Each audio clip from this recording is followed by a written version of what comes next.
Steve, we saw relations get pretty explosive out there over the last couple of days. Was there anything from Virat Kohli or the Indian team that you think pushed the boundaries of what's acceptable?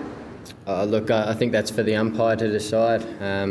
Australia and India playing, there's always emotions flying around, and we get a little bit of white line fever every now and then, and I think as long as it's kept on the field, then it's all good. There's always some interesting banter between the two oppositions, and I think it makes it a great contest. So can you explain the incident just when you got out there, what Nigel Long's problem was with what had happened?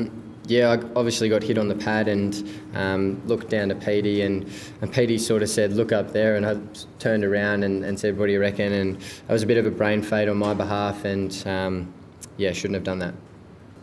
I was looking at our boys, so shouldn't have done that, and it was a bit of a brain fade. So it was suggesting though for the Indian camp, you guys do that.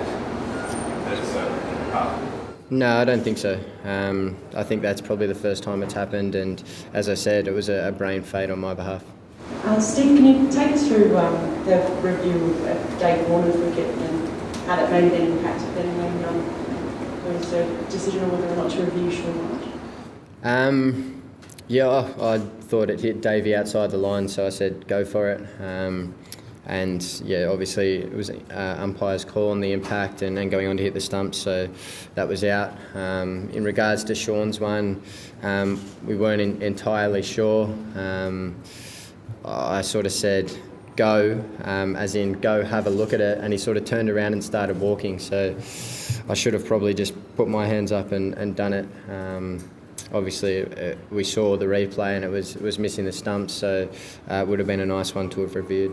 So just confirm you actually did want to go for the review, not to walk off, and how important was that to think in the context of the way that they went? Yeah, perhaps could have been important.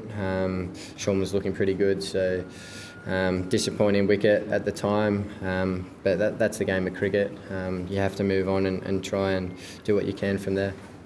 On more than one occasion, you were seen in a very animated discussion with the Indian captain. That does not usually happen in the India-Australia test match.